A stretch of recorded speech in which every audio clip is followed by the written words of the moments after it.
Y él es el maestro en Derecho Empresarial y Fiscal. El maestro Andrés Rodríguez Moreno es licenciado en Contaduría, licenciado en Derecho, es socio supernumerario y fundador de la Academia Mexicana de Derecho Fiscal, socio activo del Colegio de Contadores Públicos del Estado de Guerrero, asociado de la Barra de Abogados, Colegio de Acapulco, socio director en Acapulco de la Asesoría Jurídica Especializada en Derecho Fiscal, Penal, Fiscal Corporativo, Contencioso Administrativo, Amparo, Derecho Aduanero y de Comercio Exterior. Él es el maestro Andrés Rodríguez Moreno, que nos hará justamente una crítica desde el punto de vista de los litigantes en derecho a la ley de extinción de dominio. Bienvenido. Buenas tardes a todos los asistentes. Yo quiero darle las gracias a la licenciada Itzel Figueroa Salazar, como secretaria técnica de la Secretaría Ejecutiva del Sistema Estatal Anticorrupción de Guerrero. ¿Sí? A la licenciada. ¿Sí? ¿Sí me oyen? ¿Sí? ¿Sí me oye? Sí. Muy bien. Estaba dando la presentación, las gracias, licenciada Itzel Figueroa Salazar, como secretaria técnica de la Secretaría Ejecutiva del Sistema Estatal Anticorrupción de Guerrero, al licenciado Jorge Vela Carvajal, presidente de la Barra de Acapulco, Colegio de Abogados, por permitirme dar esta exposición. Pues yo, aprovechando que ya mis anteriores exponentes explicaron muy bien esta ley, pues quiero hacer, para no repetir la información, hacer más breve y más concisa, quiero compartirles la pantalla. A continuación, si me dan ustedes autorización, voy a tratar de compartirla.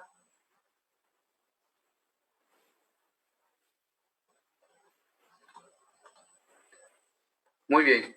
Ya se ve ahí, ¿verdad? Perfecto. Bueno, vamos a partir de nuestro marco constitucional.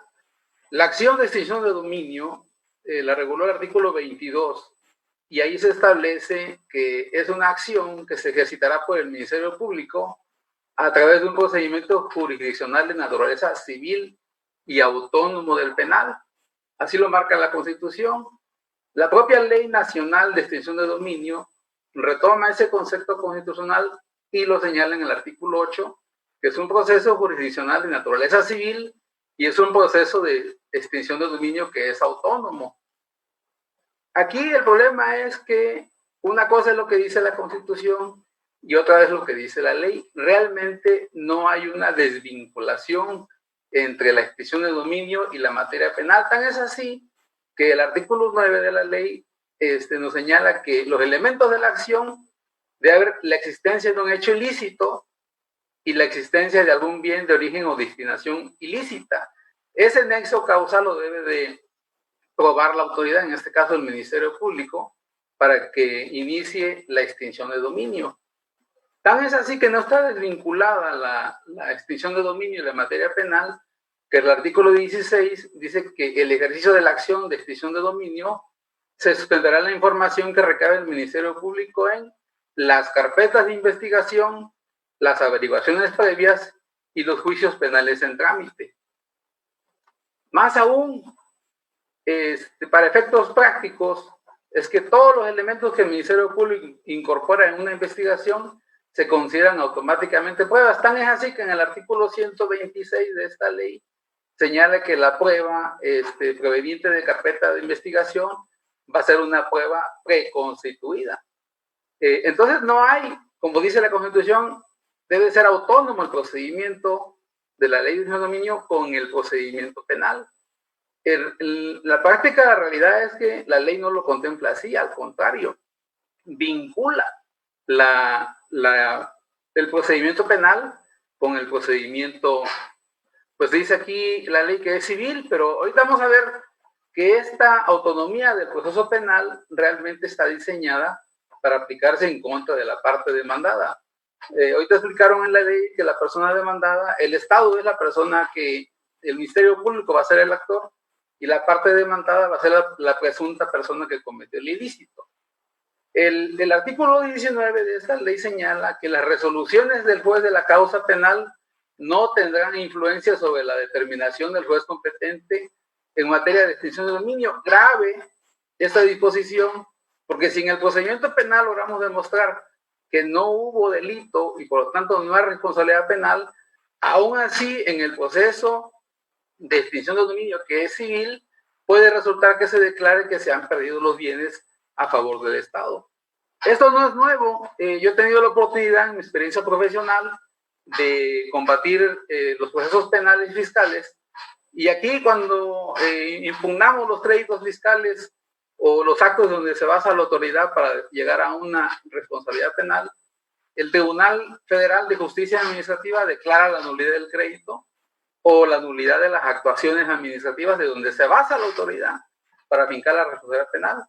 Y entonces cuando presentamos esas pruebas con el juzgador, nos dicen, ¿sabes qué? Estas pruebas que vienen del tribunal no las vamos a tomar en cuenta porque vienen de un procedimiento distinto del penal. Es algo que va a ocurrir en esta nueva ley. Ese es el alcance que tiene en realidad esta disposición que me preocupa porque ahora está elevado a rango constitucional. El juez que lleve el proceso de extinción de dominio, cuando le ofrezcamos las pruebas del procedimiento penal, que no hubo delito, que no hubo responsabilidad, simplemente la va a hacer a un lado y va a decir, esas no influyen en mi determinación. Entonces aquí, pues es un juego en contra de la parte demandada, grave. Sin embargo, nosotros en la práctica hemos visto que la Corte ha ido construyendo poco a poco jurisprudencias en el sentido de defender a los gobernados. Hay una jurisprudencia que habla de la prueba ilícita. Una prueba que se obtiene de manera ilícita no se puede ocupar para juzgar a una persona porque es una prueba ilegal. Se llama el fruto de los actos viciados. También tenemos otra jurisprudencia que dice cosa juzgada, hipótesis en que se actualiza su eficacia refleja. Es decir, una sentencia en el proceso penal favorable donde se absuelve a la persona por cuestión de la cosa juzgada, eficacia de la cosa reflejada, se tiene que trasladar al procedimiento jurisdiccional civil de extinción de dominio para declarar que beneficia en ese caso al demandado. Hay una jurisprudencia que mencionamos ahí, donde señala que como el procedimiento es autónomo, uno puede llevar como medio de prueba lo que aparece en la carpeta de investigación, porque ese solamente juega para el proceso de la investigación, no para el proceso ya en sí del juicio. Entonces, de alguna manera, aquí pues, veo yo que hay elementos para que el demandado, en este caso el gobernado, o a la persona que se le presume que cometió el acto ilícito, pueda defenderse. Otra de las cosas que nosotros vemos en esta ley es que esta ley es de carácter imprescriptible. La Constitución, en el artículo 22, no dice nada de esto. Sin embargo, el legislador lo incluye con el señalamiento de que el origen de los bienes no puede sanarse por el transcurso del tiempo y menos aún inhibir al Estado para perseguirlos.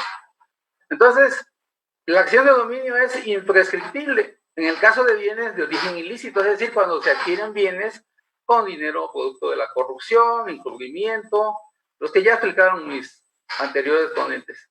Entonces, para nosotros esta no prescripción expresa en la ley es una violación al principio de seguridad jurídica, ya que el Estado siempre va a mantener la potestad de perseguir a los inculpados y sus bienes para siempre.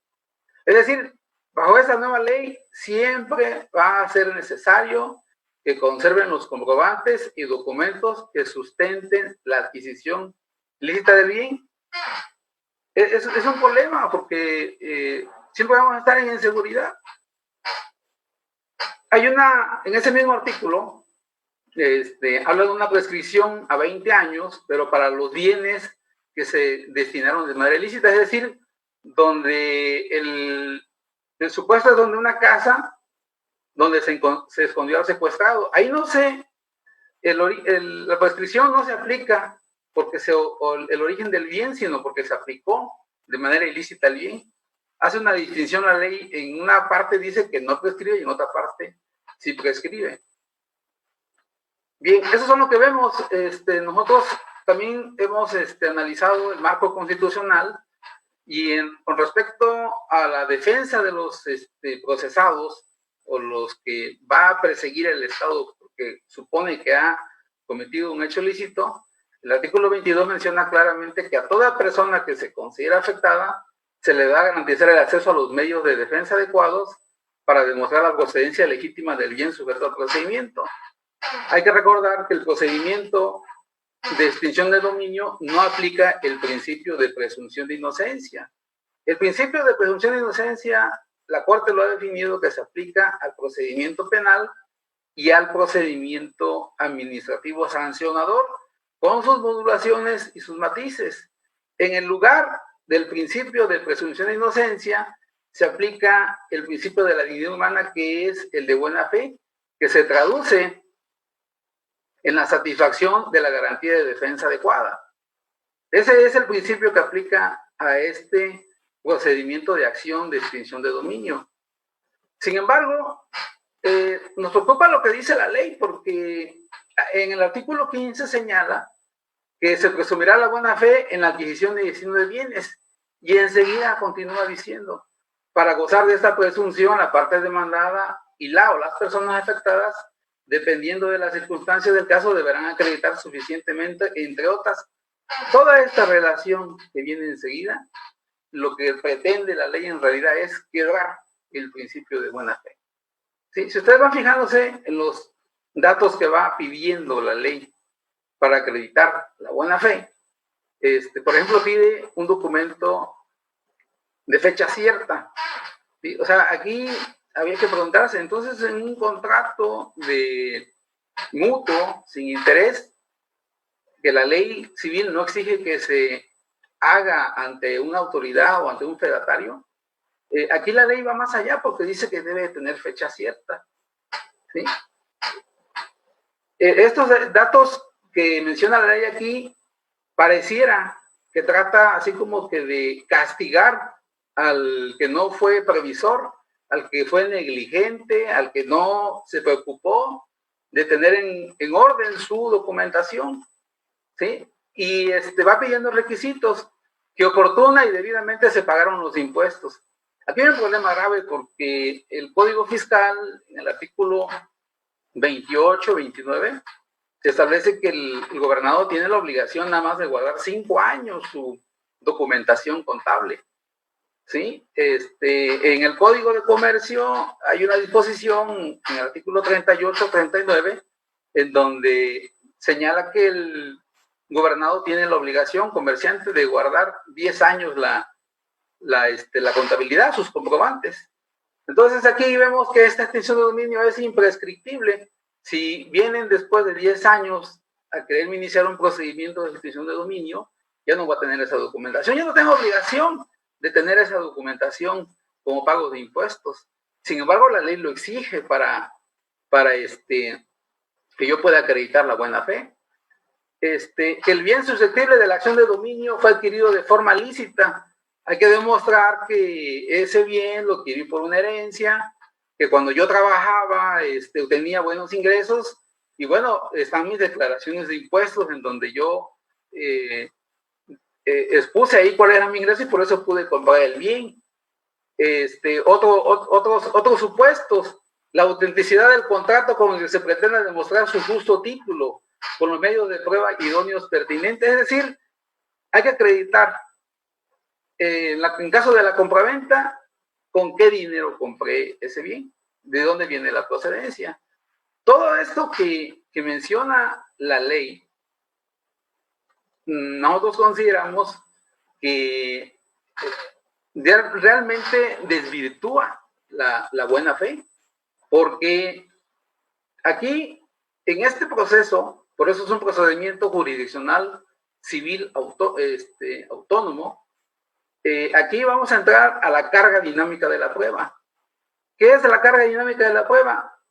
Aquí, en este caso, el Estado debe de acreditar que el hecho se adecua a la descripción legal de los delitos.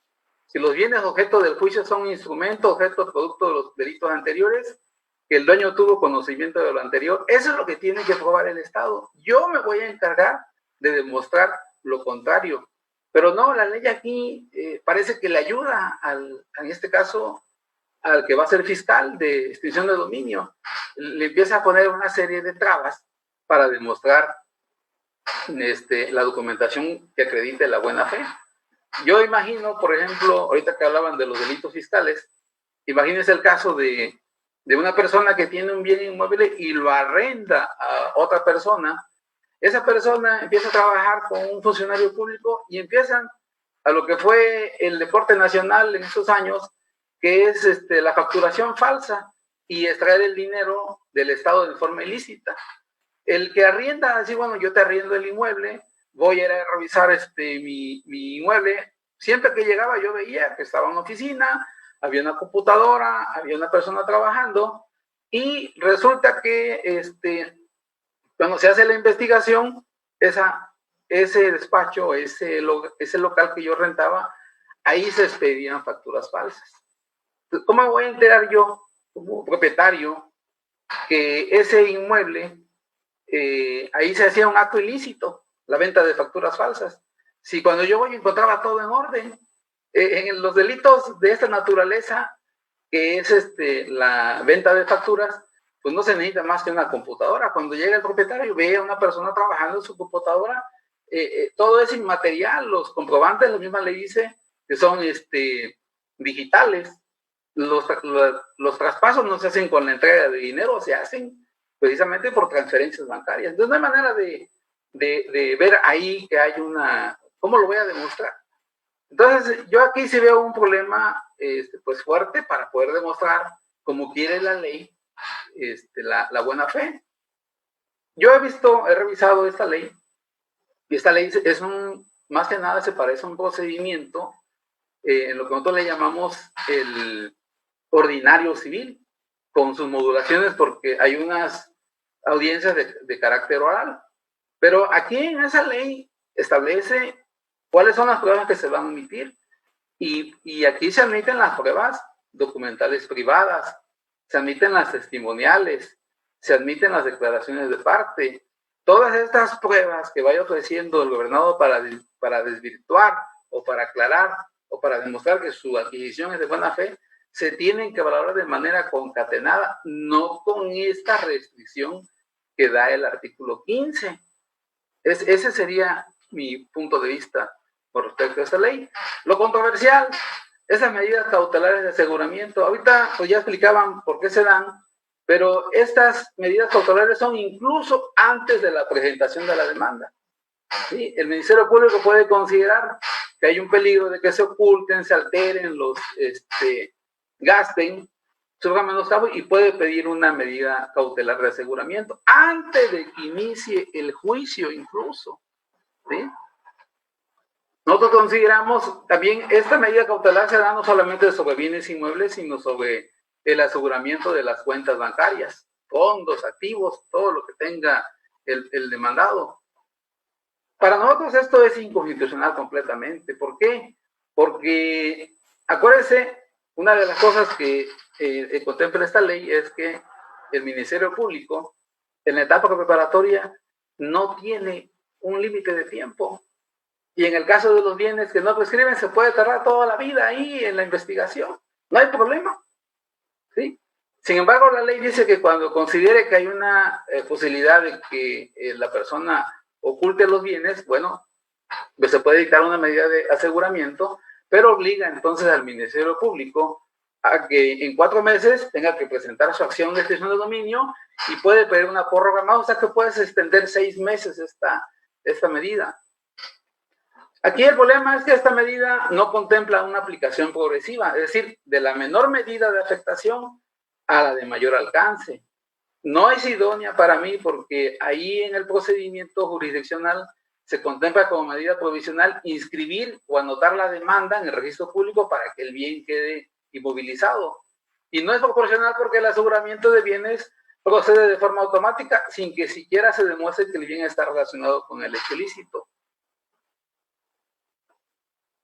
La venta anticipada de bienes, como ahorita explicaba mi anterior exponente, esta venta la puede hacer la autoridad administrativa, no es una autoridad jurisdiccional, sino la autoridad que está administrando el bien puede poner la venta anticipada de bienes. El problema es que los parámetros que da la ley no están muy claros, como lo hacía referencia anteriormente el ponente anterior. ¿En qué momento va a ser necesaria, por ejemplo, la venta del bien por la naturaleza de dichos bienes? ¿Quién va a calificar el peligro para el medio ambiente? ¿Sí? ¿Cuál va a ser la pérdida que se va a tomar en cuenta? ¿50, 40, 20% que tenga el deterioro? No dice, no están muy claros los parámetros para nosotros, hay inseguridad jurídica aquí. Entonces esta venta para nosotros es completamente contraria a los artículos 14, 17, 27, porque viola la garantía de audiencia, formalidades esenciales del procedimiento, no se garantiza una adecuada y oportuna defensa, no hay dictada una resolución que dirima la juez. Es decir, todo lo que es el andamiaje de lo que nosotros consideramos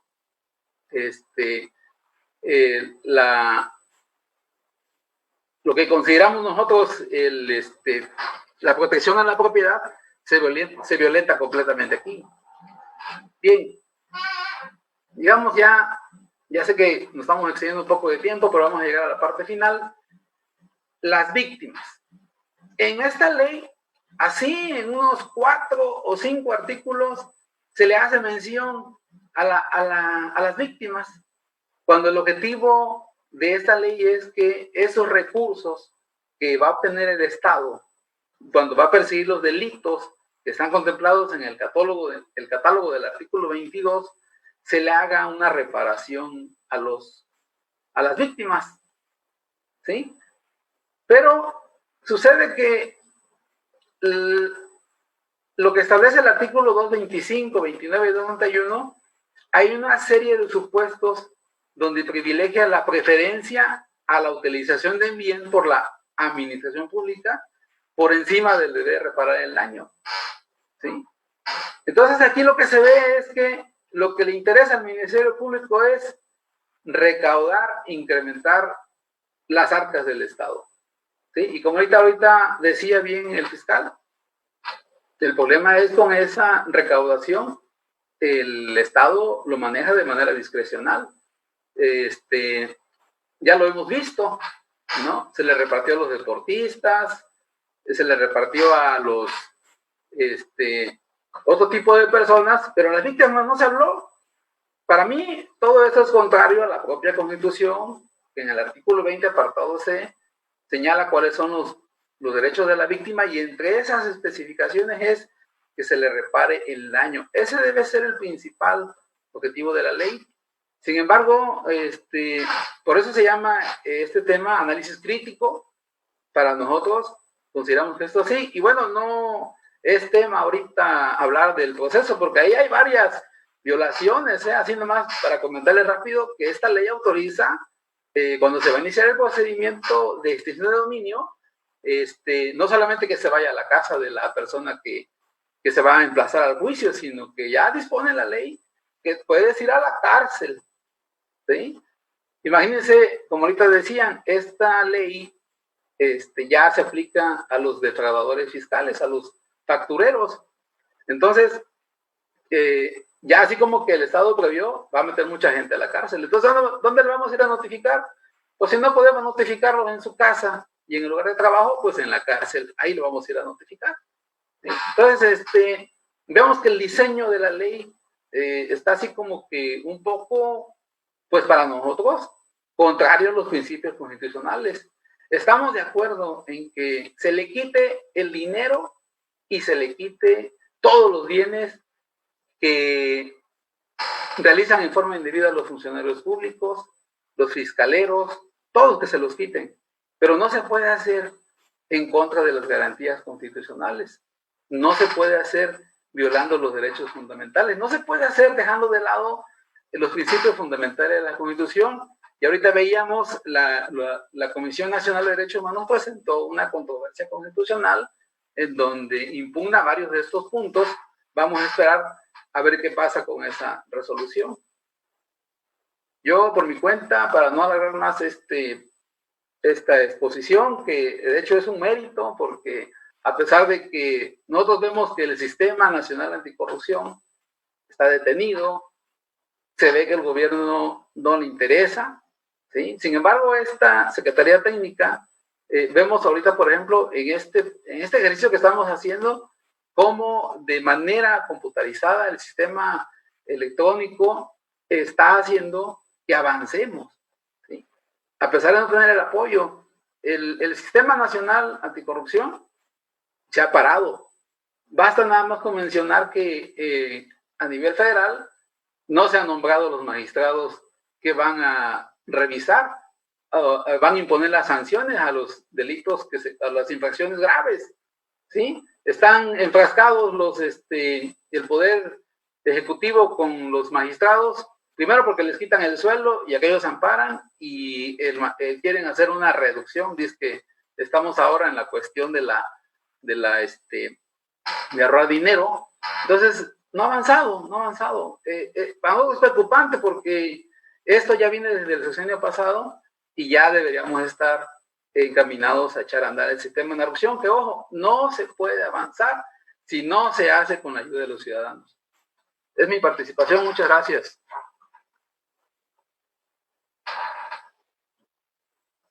Muchísimas gracias, maestro Andrés Rodríguez, por su exposición y por su crítica a la ley de extinción de dominio. Me voy a permitir leer una pregunta que le hacen. Dice Carlos Iván López Luna, le pregunta: ¿sería procedente el reclamo por la vía civil, el cobro total del valor del inmueble y sus accesorios en el caso de que se haga una venta anticipada? Es decir, recuperar los descuentos de gastos de venta, etc., o bien en el cobro de los frutos perdidos por la venta del inmueble, ya que no tenía por qué venderse el bien. Sí, es una pregunta muy interesante, compleja. Yo le quiero comentar que efectivamente en esta ley se contempla que en caso de que salga ganador la parte demandada, se le tendría que entregar, si se vendió el bien de forma anticipada, se le tiene que entregar el importe total. ¿Por qué? Porque la ley contempla que se tiene que hacer un avalúo y ese avalúo es el que va a partir para que el Estado pague la indemnización. Nosotros sabemos que los avalúos no se hacen realmente a valor comercial, que eso es lo que le interesa al gobernado. Entonces, aquí, efectivamente, me van a descontar, me van a pagar con un avalúo mal hecho. Me van a descontar los gastos, la administración. ¿Yo qué culpa tengo de ese error del Estado? Yo considero que sí procedería a una demanda por la responsabilidad patrimonial que tiene el Estado.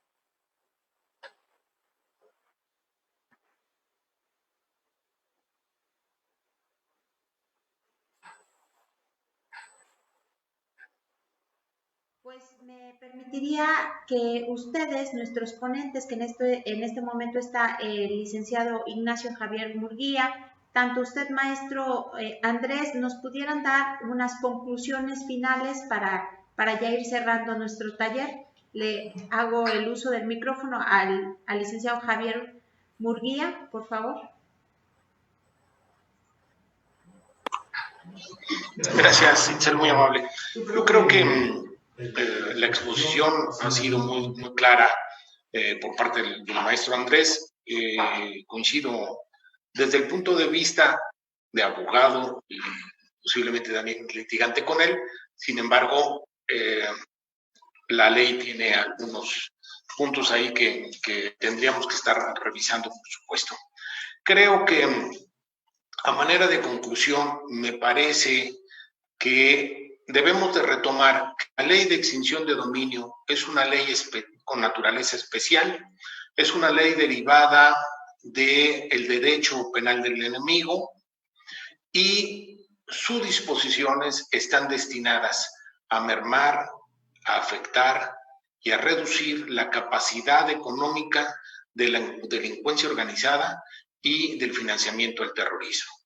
Cuando hablemos siempre y exclusivamente de delincuencia organizada y financiamiento al terrorismo, creo que ahí es un marco en donde podemos estar trabajando sin mayor problema con la aplicación de la ley. Por supuesto, hay figuras con que presentan una gran complejidad, que es, por ejemplo, esta parte de la buena fe calificada que hay que acreditar, y por supuesto también la venta anticipada de bienes. El destino de esos recursos también tiene que ser analizados. A mí me parece que si logramos hacer que la ley tenga el destino y el objetivo que tiene, digamos, la legislación o el convenio de Palermo, podemos transitar. A veces somos muy afectos a tomar disposiciones de otros países. Yo creo que vale la pena retomar la experiencia que tiene Colombia. Colombia ha sido muy exitoso en la recuperación de activos ilícitos y ahí vale la pena ver cuál es el señalamiento y cuál es el camino que han tomado. Esta es la ley que tenemos hoy. No quiere decir que no se pueda mejorar, que no se pueda trabajar con ella, pero también para efecto del gobernado no quiere decir que tengan que aceptarla a rajatabla. Y bueno, por supuesto, hay muchas acciones que se pueden dar, incluso las medidas de amparo. Creo que ese sería mi comentario. Muchas gracias, licenciado Ignacio Javier Mejía, por estos últimos comentarios de sus conclusiones. Ahora le hago uso de la voz al maestro Andrés Rodríguez Moreno, por favor. Sí, yo estoy de acuerdo con los términos de la ley, son realmente buenos. La intención que tiene es quitarle todos esos bienes mal habidos que utiliza la delincuencia en todas sus modalidades, los delitos, más especialmente ahora que incluyeron los delitos fiscales. Quítenle todos esos bienes. Creo yo que esta ley pues es nueva, es perfectible, se tiene que seguir mejorando. Yo pienso que aquí algo muy importante para que esta ley funcione es que las personas que van a ser encargadas de aplicar la extinción de dominio deben estar bien preparadas, se deben ser personas independientes, autónomas, para que no se utilice para perseguir indebidamente a los gobernados, y sobre todo lo más importante, que haya jueces especializados que en materia federal ya se nombró a los jueces en materia especializada de extinción de dominio. Creo que estas herramientas que nos está dando la ley van encaminando precisamente a lograr consolidar este sistema anticorrupción, ¿sí? Es importante que la ciudadanía participe haciendo sus comentarios. Las observaciones a la ley, yo sé muy bien que no le van a gustar a varios, pero bueno, ese es el punto crítico que tenemos desde este lado, de los que litigamos los asuntos, y tratamos también de hacerle ver que la ley pues tiene ciertas cuestiones que nos preocupan, porque sí se afectan garantías constitucionales, pero creo que él es el camino. No, ahorita, por esa nueva ley, forzosamente tenemos que ver que todas las jurisprudencias que hay anteriores desaparecen, no se aplican, todo se va a ir construyendo. Y bueno, aquí en una parte de la ley se menciona que al fiscal general de la República cada año va a tener que convocar y dar resultados y explicar. Ahí donde va a haber oportunidad precisamente de exponer cuáles son las mejoras que tienen que hacerse. Para eso sirven estos ejercicios. Yo, la verdad, felicito a los que hicieron posible este evento, porque se trata de avanzar en la corrupción y estamos aquí, forzosamente toda la ciudadanía tenemos que comprometernos. Muchísimas gracias, maestro Andrés. Y bueno, de parte de la Secretaría Ejecutiva, el mensaje que nos queda es decirles que no puede existir un desarrollo humano, ni un progreso social, ni una superación alguna, mientras no acarreamos el respeto a los hombres y a las mujeres del Estado, del país. Es por eso que hicimos este ejercicio, este taller, primer taller construyendo la política estatal anticorrupción de Guerrero, porque precisamente queríamos escuchar las voces de todas y de todos los ámbitos, servidores públicos, sociedad civil, academia, ¿no? Y poder tener un resultado.